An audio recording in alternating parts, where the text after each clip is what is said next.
Welcome to today's Compure Financial Agri-Mindset Fields of Stress, Mental Health, and Agriculture webinar.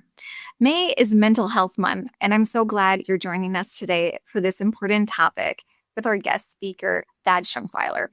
Later in this webinar, we also have Paul Coles, Chief Administrative and Mission Officer, Compure Financial, joining us for our Q&A portion to share a little more about Compure's commitment to rural vitality, including, but certainly not limited to, increasing capital for, and by extension, access to rural healthcare. Welcome to Compure's Ag Edge, brought to you by Compure Financial.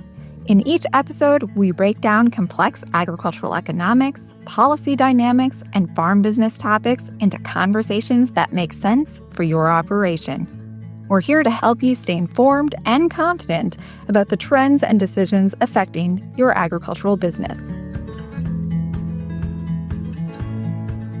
I'm Megan Roberts, agricultural economist here at Compure. I start with a super quick agricultural economic update. In particular, I wanted to focus in on some research that I did with our guest speaker, Thad, after the last USDA Census of Ag was released. Thad is an expert in rural behavioral health and had been working to launch initiatives in that arena while I had done research on how economic stress impacts farmers' mental health. I knew from that prior work of mine that economic stress is not always a factor in farmer well-being, but it can certainly be an influence for some farmers and their families. Thad knew healthcare, I knew ag, and we decided to put our head together to look a little deeper at the data, each of us bringing in our own cross-functional backgrounds and education. In particular, several years ago, livestock was facing some significant economic challenges, and specifically organizations like Minnesota Pork and Compure Financial had highlighted the needs for resources in industries like hog production. At the time of our study, where we looked at economic conditions from 2020 to 2024, the hog industry really was facing some serious economic challenges from multiple angles. 2020 was very challenging. There were multiple cycles of low prices during that time frame, as well as some really significant herd health issues, not to mention policy uncertainties like Prop 12 and other persistent stressors. While not true for everyone, decades of research does suggest that financial stressors, as well as factors outside of an individual's control, think weather, markets, things that do impact us in agriculture, can exacerbate mental health conditions for some individuals, and certainly be a cause of stress for many. Thankfully, in 2026, the hog industry is not facing some of the stressors that it did during 2020 to 2024. Some of those have resolved in the last 2 years, but for other agricultural communities like row crop producers, financial stressors and margins have worsened over the last couple of years. For example, just in the past several months, projected margins have compressed even further for many crop producers as input prices have increased. And outside the Midwest, there are drought conditions that are worsening. So, knowing the industry was facing above normal stress at the time of the study, and that on average, access to healthcare is lower in rural areas as measured by population ratios of healthcare providers to people, Thad and I wondered if the places and people that produce hogs, and therefore the hog farmers, laborers, their families and communities, had access to behavioral healthcare providers. So we measured the top 10 hog-producing counties, that was my job, according to the most recent USDA Census of Agriculture, and then compared it to the average population of that county and the healthcare provider ratios in that county. And we looked, are those better or worse than the national average of 320 people per behavioral healthcare provider? Of the 10 counties that we looked at, 10 out of 10 of the top counties for hog production had lower access than the national average. Every single county in our top hog production rank. Out of the counties we looked at, Lyon County, Iowa, which is just south of the Minnesota-Iowa border, and the fifth highest hog producing county in the nation, had the worst shortage with a provider ratio of 6,090 people to one behavioral healthcare provider. While our focus was on the hog industry and our data was very specific to just those counties, we can expand this concept and talk about agriculture in rural areas more broadly. We know that research shows if worsening mental health conditions are met with a lack of health resources, that outcomes are unfortunately not ideal. We know that rural areas have more limited access to all healthcare, and specifically behavioral healthcare faces greater shortages. And we know that research strongly supports the link between insufficient health access and adverse outcomes. So let's talk about it where resources do exist. And on that note, let's transition to the main event, which is Thad. It's my pleasure to introduce Thad Schundweiler. He's an associate professor at Minnesota State University Mankato and a licensed behavioral health provider with more than a decade of provider experience. He founded the Center for Rural Behavioral Health at MSU in 2021 to improve mental health access in agriculture and rural communities. A published author, TEDx speaker, and keynote presenter, he is recognized nationally for his leadership in rural behavioral health. Well, thank you, Megan, so much for sharing a little bit about our research and also that introduction there. And so good afternoon, everyone. So I can share both my expertise that have been crafted over the past decade, both clinically and academically, and also my passion. And so what I really hope that we can do today is the why, what, how, right? Why this matters. That's the whole purpose of Mental Health Awareness Month, right? Collectively for society is to take some time and pay attention to why this topic of mental health matters, and then to go into what to watch for. And so that all of us can be a little more educated on, what does it look like to experience stress and mental health challenges within rural and agricultural communities. Help you feel more confident in how to respond when people in your community and people that you work with, alongside with, and even people in your own family may be experiencing some of the struggles that we'll reference. I want you to leave feeling just a little bit more confident in how you might be able to respond with that. So ultimately, that is our goal. So we're going to start with kind of the why, right? And I think some of this, if you've been working in agriculture for some amount of time, it likely isn't going to come as a surprise. So it is a surprise to people, though, who don't work in our industries and don't understand what living in rural communities and making a living and making a career on the farm means. And so I just want to spend some time to point out 4 unique kind of mental health challenges that face agriculture as it pertains to mental health. And so the first is economic pressures. Now, to be completely honest, every industry experiences economic pressures, right? Whether you're building houses, running a trucking and hauling company, working in higher education, I think economic pressures are felt everywhere across multiple industries. But as you know, and as my hope is to get more people to understand, that the economic pressures faced by agriculture are not the same in many ways that other industries must experience. And so one big difference is that the economic uncertainty is very cyclical, in that there's good years, there's bad years, and sometimes they're coming and sometimes you don't. And that isn't the same in a lot of the other industries that we're comparing mental health and agriculture to. So it's that cyclical, but you don't know what to expect economically year over year. And a lot of the factors you have no control over when it comes to the economic reality of farming and agriculture. And so when you have that economic pressure that very few industries can fully understand and grasp, along with that come a lot of fear and then shame if things don't work out. And then oftentimes a breath of hopelessness that other industries may not experience to the same degree. So if you think about starting there, right, that economic reality of the folks that we serve and work alongside of, the next one is definitely a key within agriculture. And that is that, oftentimes there are generational pressures that, many of the agriculture producers that you serve and work alongside of, they're from multi-generational farms that grandpa had the farm, dad had the farm, and now I have the farm.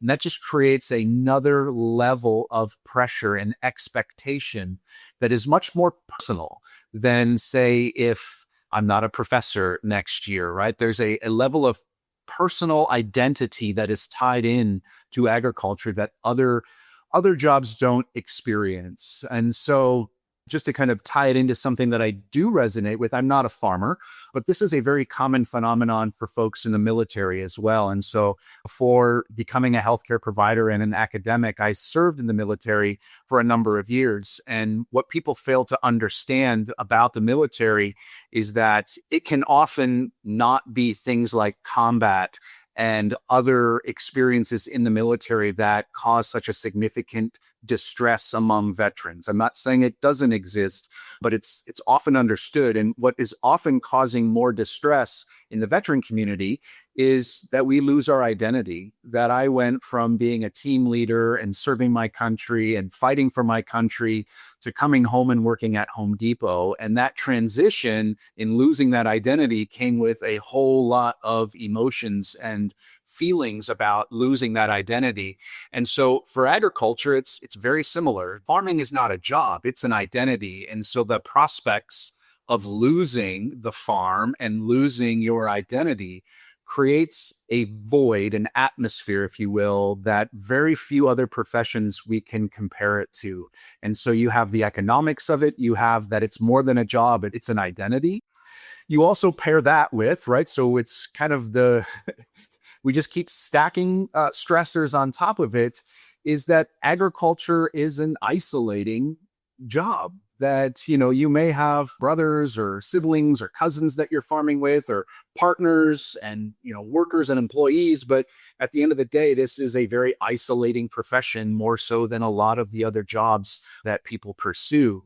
And the other component of that is something that Megan highlighted in our research, and it's a particular area of interest for me, and that is access to mental health care and mental health services. So if you think about the unique economic pressures that cause a level of stress that most people don't experience day to day, compound that with the stressors and pressure of you're carrying your family's legacy and an identity tied to your occupation, you make them feel alone and not be able to share that with many people.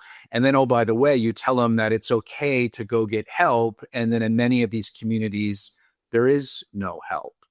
Right. I think just to bring it closer to home here in Minnesota, Jackson County is another county that is a significant producer of agriculture, both in livestock and in crop. And according to the last census data and NPI data, provider identification data, there wasn't a single mental health provider in that county. And so you have a hub of agriculture economic activity and all the stress that comes with that, and yet no one to help those individuals who then are brave enough to ask for it. So it just creates this perfect storm that my colleagues in, bigger cities or even micropolitans who have access to services don't fully understand. And the last piece that I wanted to touch on that I feel is unique to agriculture as it comes to being aware and understanding how mental health intersects with agriculture is that idea that there's really never an opportunity to shut it off, that there really isn't ever not being on duty if you were in agriculture.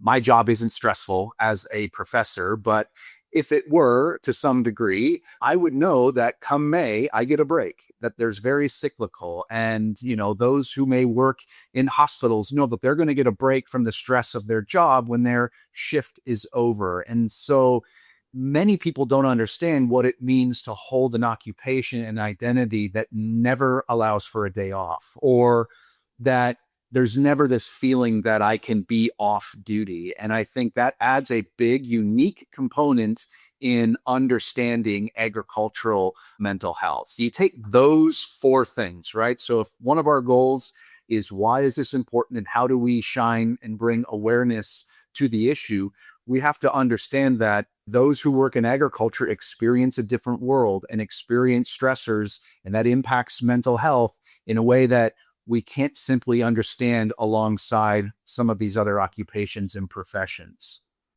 So then what do we look for, right? So I thought a lot about this to really get you thinking about, so you recognize that there are these unique stressors and agricultural professionals experience them in different ways. And I really wanted to highlight what are the things that you whatever your job may be, whether you work in the financial side of agriculture or you're a producer yourself or you support producers in different ways, what are some just very basic things that I would want you to know to be on the lookout for if you were looking for someone who might be struggling with the stressors that we just had previously mentioned?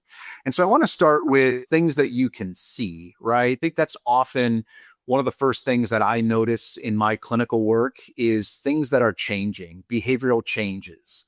It's the easiest thing to observe because you might have, somebody who had been very actively involved in their community or in, say, their church or other activities who is now withdrawing. That is a significant behavior change. Someone who is more engaged, who is now taking a step back. It doesn't necessarily mean there is a problem, but it does give you some information to be able to kind of understand that, hey, we might need to pay a little bit more attention to what's going on with this individual.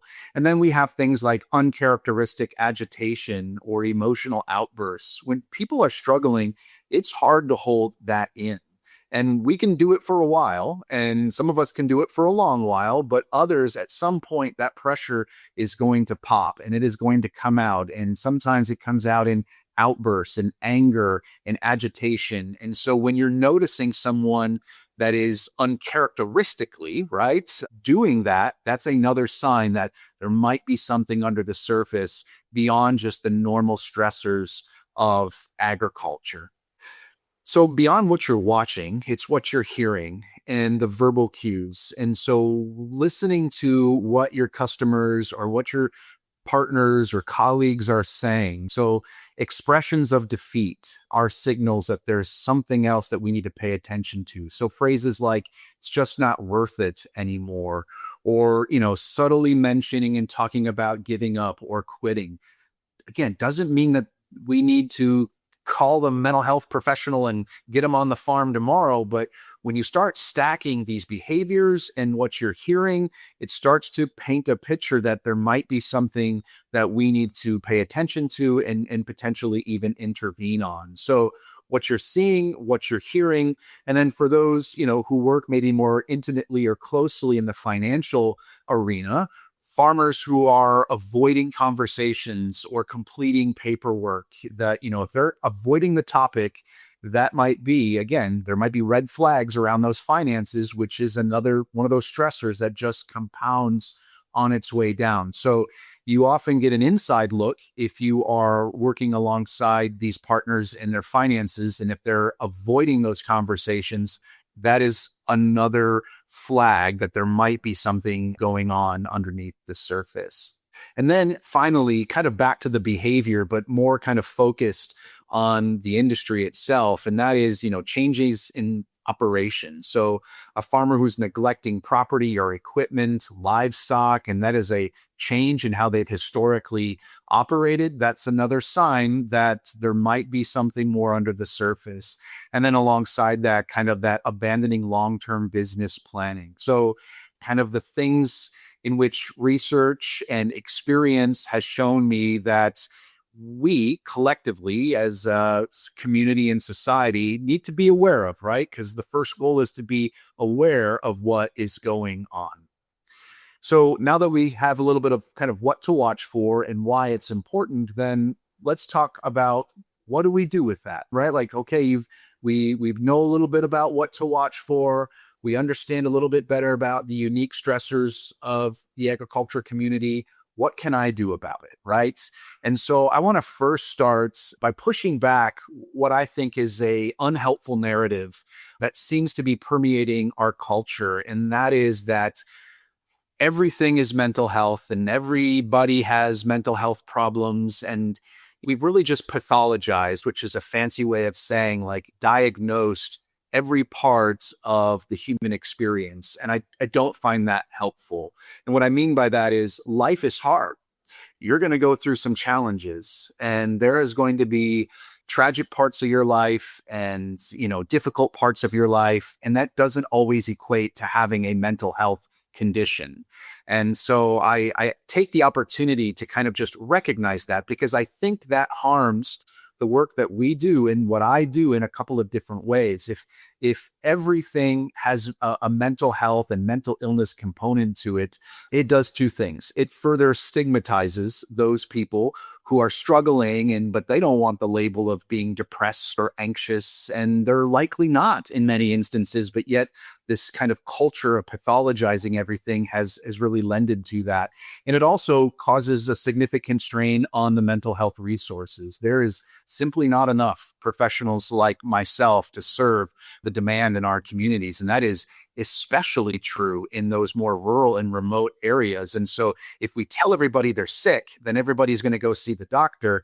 And then the doctor can't possibly see everyone, which includes those who actually need those services. So I just take a moment to acknowledge that agriculture is one of the most stressful professions that one can pursue. And it inherently comes with stressors that we didn't cover in those 4 unique stressors.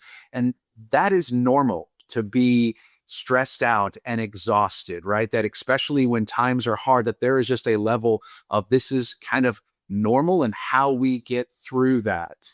And so what can we do then, right? And I say that like by we, because you don't have to be a mental health professional to help them, right? That sometimes the bystander feels like they can't help because this is a mental health condition and they're not a mental health professional. And now you just heard a mental health professional tell you that you can. And the ultimate goal is supporting these individuals, supporting them with compassion and empathy. And one component that is vastly underrated, and that is just simple human connection.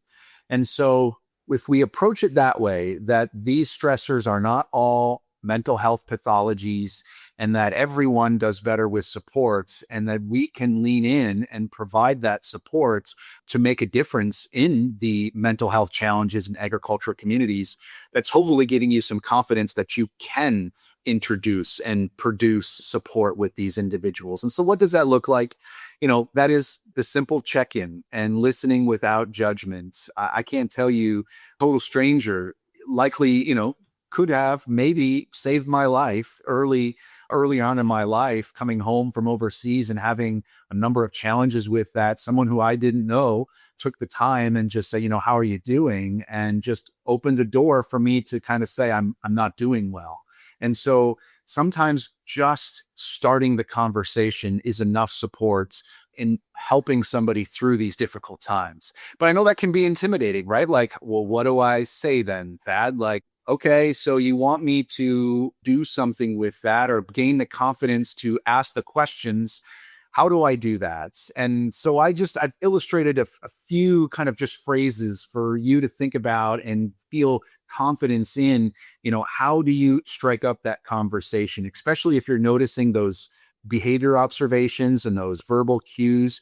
That's a sign for you to maybe, extend the conversation beyond the line of credit this spring or whatever venue that you're working with these producers in. Seeing those things, hearing those things might prompt you to say, I need to engage in a different conversation alongside maybe my professional one. And so a few just things to consider in these conversations is one is normalizing the experience. So things like, this is a tough time for the whole industry. You're not alone in this struggle. And many people think about that statement as minimizing the person who is talking about their challenges, right? That, well, everybody has these problems, so yours aren't all that important. And I tend to take a different angle on that, in that when people realize that it's not just them, that this isn't a personal failure, that there are other people, good people just like themselves, who are struggling through this cycle of economic uncertainty, it provides some sense of, okay, I'm not alone, which we've already identified isolation as being one of those kind of unique stressors that compound. So normalizing the experience with some empathy, right? This is a tough time for you. I can hear it. You're not alone in that struggle. And then opening the door to further conversation or to initial conversation, right? So I'm more concerned about you than just the farm. How are you doing personally? And so inviting that conversation and connecting with that person on a level maybe outside of that professional relationship. And not that it becomes a non-professional relationship, but that human connection is such a protective factor when it comes to people struggling with their mental health. And then lastly, encourage seeking help. You don't have to be the answer to the challenges and the problems and the distress that these individuals are experiencing, right? No one is asking you to fill that gap, because that would be that I can imagine that would feel pretty overwhelming if you weren't a counselor by training or somebody who's had training in that. And so you don't have to be the answer, but you can be a conduit and be a leverage point to help somebody who needs help get to that help. And it's as simple as saying things like, a lot of folks find it helpful to talk to someone who understands farm stress. I can help you find those resources if you are interested, right? So it is letting them know that there are resources available for this. And so it sounds like you're struggling, and I'm thank you for sharing that. We have a program in Illinois. We have a program in Wisconsin. We have a great program here in Minnesota that is the right people to continue this conversation with, and then making that handoff and connection. It seems so simple, but sometimes someone needs that either nudge or that assurance to connect them to the next step in what it is that they might need. There's a lot out there, right? That's the good news, is that there are a lot of resources, more than there has ever been, to be frank, to help these conversations and to help fill that void. But it's on you.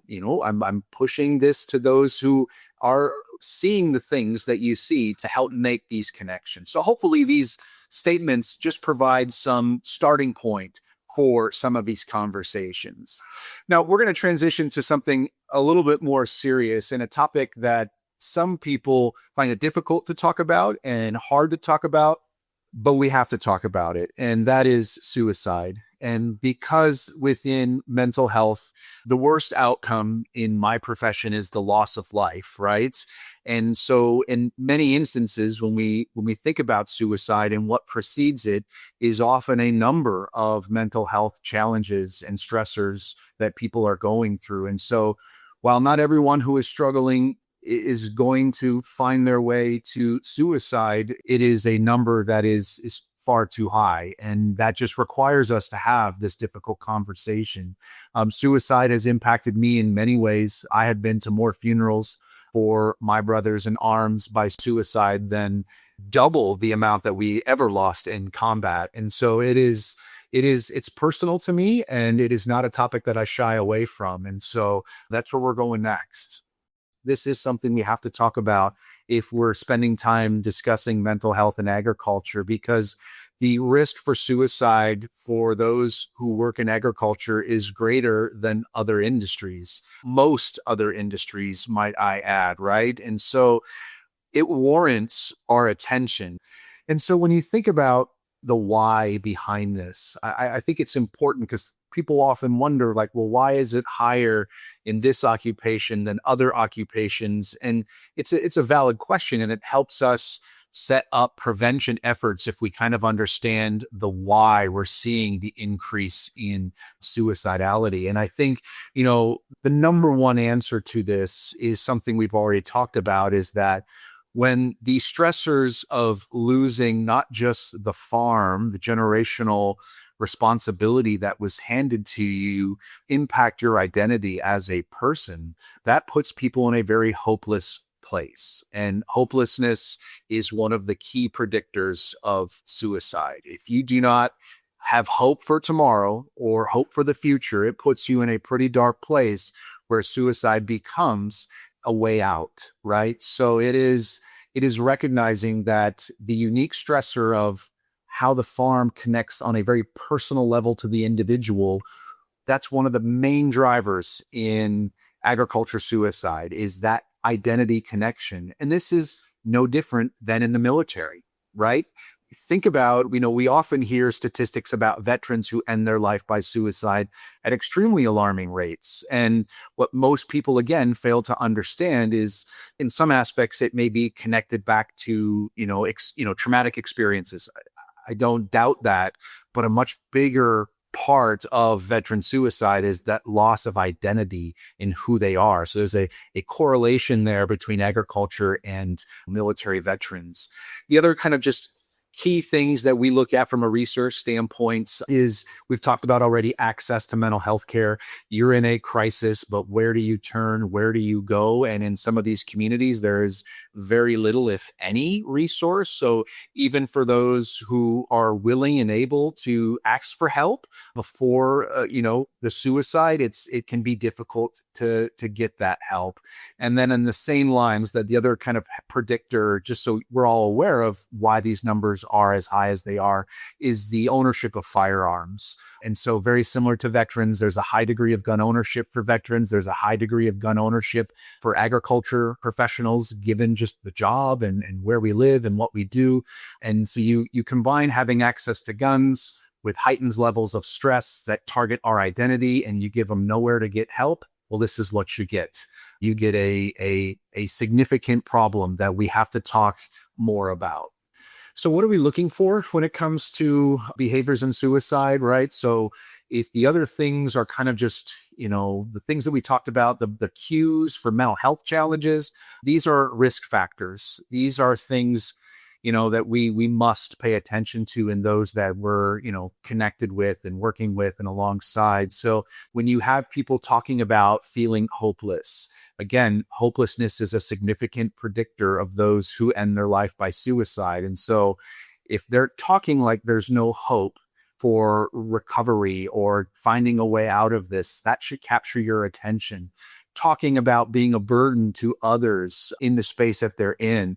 When you observe things like increase in alcohol and substance use or withdrawing from family and other farm operations. So you hear things, you see things, those are all flags that pop up and should get your attention, whether you're the banker, the grain operator, the truck driver, the milk hauler, whatever your job is. If you're seeing or hearing these things, that should be your cue that you need to do something. And the last one, there is one that I think is the one we have to pay the most attention to, is that if someone is actually talking about wanting to die or kill oneself, and there's research to support this, that when they do an anatomy of suicide, right, when they try to figure out the steps and what brought it to suicide, it isn't uncommon for there to be evidence of that somebody had talked about wanting to end their life, that it is not just that people are silent and have made up their minds.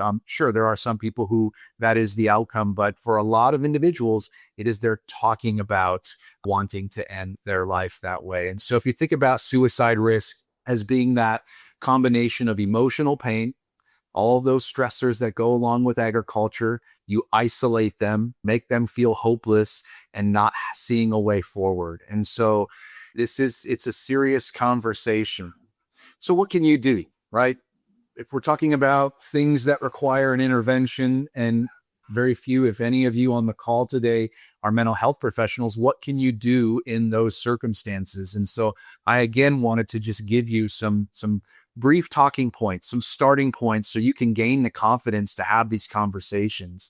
And the first is to acknowledge and normalize. You've been caring a lot lately. I'm glad that you've shared that with me, kind of creating that empathy to start the conversation. And then to ask directly and compassionately. Sometimes when people feel this overwhelmed, they think about not wanting to be here. And here's the key phrase that we all have to get comfortable asking. Are you thinking about hurting yourself? You have to ask yourself right now, how comfortable are you asking that question? And I'll be honest with you, I was not very comfortable in my life before becoming a mental health professional. In fact, I didn't say that. And I regret it to this day. I just very briefly lost a good friend, William, a military buddy who, had called me earlier in a week and was going through some really hard times. And I asked a lot of questions and gave him a lot of empathy, but I never asked that question because I didn't want to. And unfortunately, later that week, William ended his life. And so I just think, I'll tell you this, I was not afraid or embarrassed to ask that question after that. I've asked it every single time, but I guess I just want to reassure and provide that confidence that you don't have to go through something like that to know that question is meant to be about making sure people get the help that they need. And so, the next step in the conversation is encouraging that immediate support. And that is, would you be open to reaching out to someone together? And so in the mental health struggles, it's maybe making that connection or helping them make that connection. If you're concerned about suicide, it's about making that connection together right now. And there are a variety of resources, that can do that. And I just want to highlight a couple that are specific to agriculture here. The Farm Credit Program, the American Farm Bureau, Farm State of Mind, Farm Crisis Center. There's a lot of great things out there that you don't have to be the counselor or the expert to walk them through those feelings and thoughts. If there are 24-hour a day, 7 days a week resources dedicated to those who work in agriculture, and if for some reason these folks don't pick up or you don't find them helpful, there are other programs. We have the National 988 program. And so just become familiar with, when you need to make that connection, who is it that you are going to call? Because when that person says, yeah, I've been thinking about hurting myself, I can't do this anymore, you want to not panic and freak out. You want to say, okay, thank you for letting me know. We're going to connect you to that help right now. And so for those who maybe work in the intersection of agriculture and mental health more intently or more intimately, there's other opportunities. There are some additional trainings that I endorse. Those who are, working in industries and places where there is high levels of mental health challenges and high degrees of suicide. And so mental health first aid, these are programs, training programs that anyone can attend and participate. They have them all over the country. There's some likely in your community. And then the other is QPR, or Question Persuade Refer. And that helps you kind of feel more confident and comfortable in asking the questions about suicide and then going through the steps to make that handoff and referral to the professionals. And so if this is you, right, if this is your sign that you've seen too much of this and are living this professionally too intently, that there's more than just listening to me today to help you. And there are some great programs out there to be able to do that.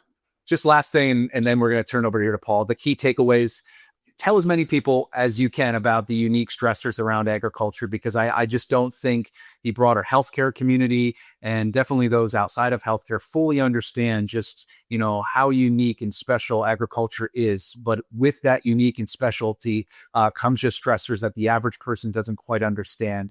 And then to be able to recognize those unique stressors and support those stressors in whatever way that you can, that we've discussed, and then ultimately make that connection for them, because that handoff could truly make the difference between someone being here and someone not. And so thank you for your time. And I'm going to turn it back over to Megan and Paul. Thank you, Thad.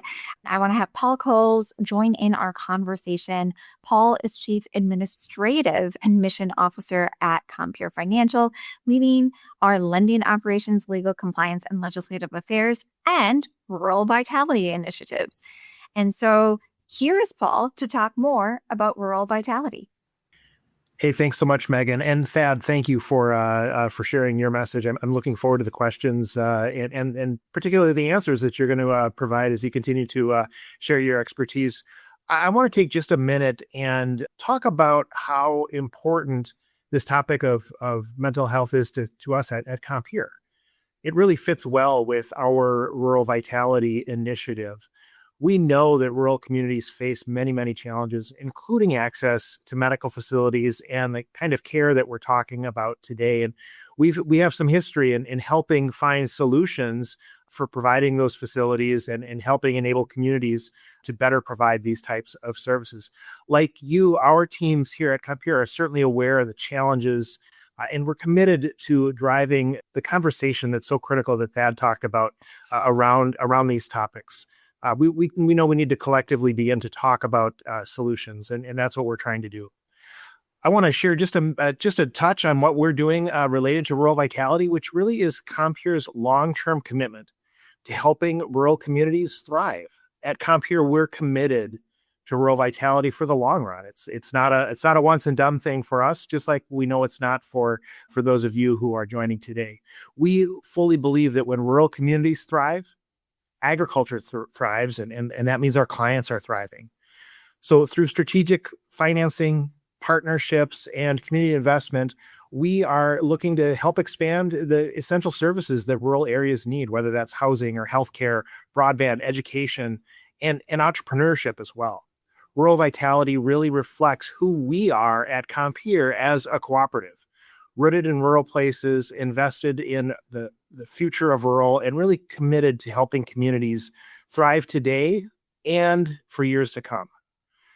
I guess I would say rural vitality is really rooted in what we see as a shared responsibility. It really thrives when lenders like Compeer partner with local governments, nonprofits, educators, healthcare providers, and businesses. We work side by side together for a common goal. We see our role at Compeer is to be a catalyst. We're going to bring financial tools and expertise, but really importantly, we're looking to bring connections. We're looking to bring partnerships, to take the time, to invest the time, to bring people together to help solve these challenging problems. With that, I'm going to turn it back over to Thad, and we'll get a few questions asked and answered. Awesome. Thank you, Paul, for sharing that information. We had a couple questions come in that are directed at Thad, and I'm going to try to combine them in the interest of time. And it was related to maybe those that are in an older generation, not to gender stereotype, but particularly male farmers who may not believe in working through a mental health diagnosis.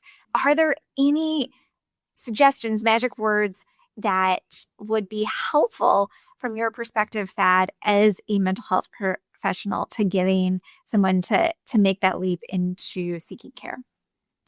Yeah, excellent question, and a difficult part of these conversations, right? Stigma is a big component of mental health, and it's particularly high in rural and agriculture communities. And so it's a much longer answer than this, but to be able to provide something, one thing that I have found in these conversations to be helpful is to phrase a question back to these, we'll just call them older gentlemen, and to say things like, if your granddaughter or grandson were going through these same problems, would you encourage them to get help?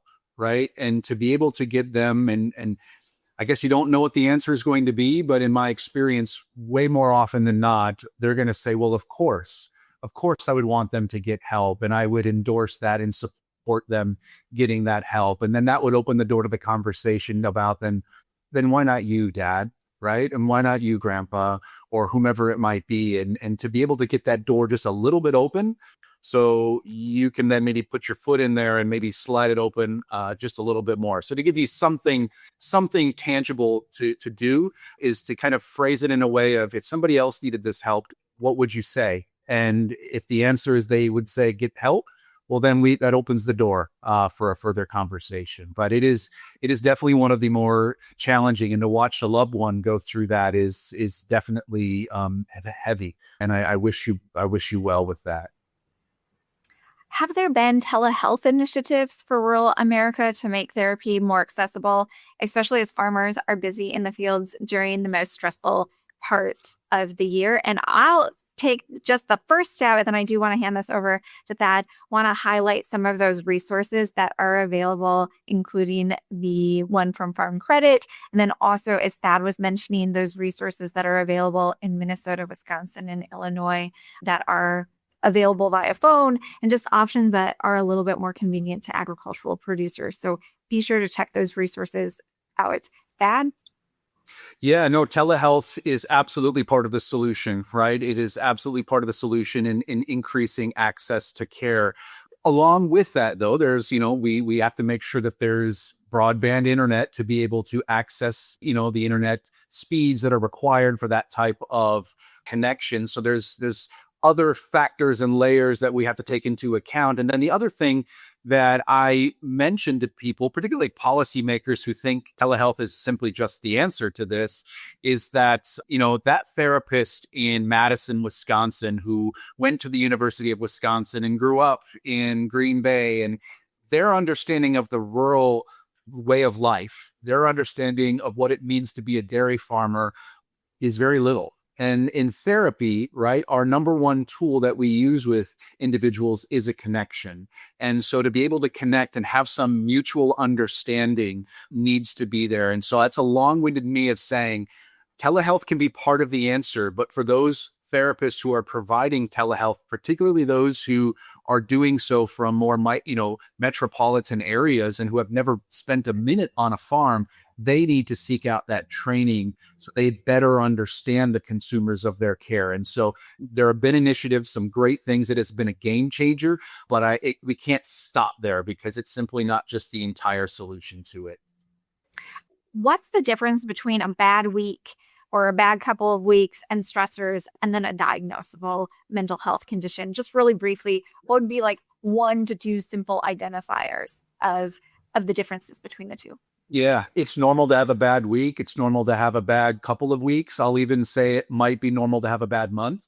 It is not normal to have a bad 2 months. It is not normal to have a bad 3 months. And that is diagnostically, if you get a diagnosis of a mental health condition, one of the requirements is that these symptoms have lasted for longer than 30 days. And so we even recognize that people have moments, weeks of being down and feeling like it's over. That in of itself doesn't necessitate a mental health diagnosis. So it's about how long have these things been going on. So I would say if someone wakes up after 6 weeks of feeling this way, it's time to get some professional help because that's not normal. Thanks for that. To both Paul and Thad, as we summarize this time together, what would you say is one practical thing that everyone can do this week or in the next 2 weeks to help support someone in agriculture? What would be your top takeaway on that? Yeah, I would say human connection, right? We think I mentioned earlier, it's often overlooked and understated, but the power of human connection is so valuable. And I think so much of societal ills right now are stemming from the fact that we're not connected. And so take a moment this week to connect with someone. And I don't mean text them or email them or Snapchat them. I mean, pick up the phone and call them, right? Or stop by the farm and say hi to them. Make that human connection. Because if all of us did that this week, I think we would see a pretty profound upswing in how people are feeling. So human connection, Megan. I'm super gratified, Thad, with that answer because I am not a mental health professional. I don't pretend to be one, but my answer was going to be not only talk to somebody, but listen to somebody, have a conversation, right? Don't just talk to them, talk with them, listen to them. And so as a non-mental health professional, I was gratified to hear your answer because it's pretty similar to what I was going to say. What a great way to end on a bit of a high note there from both Thad and Paul. I heard why mental health in agriculture matters, what you should be aware of today, and how to respond. And so I really hope that you take this information and utilize it moving forward. So thank you to Thad and Paul, but also thank you to everyone. Thank you for listening to Compeer's Ag Edge. You can follow us on Apple Podcasts, Spotify, or your favorite podcast app. For more agricultural finance insights and resources, visit compeer.com. That's COMPEER.com. Until next time.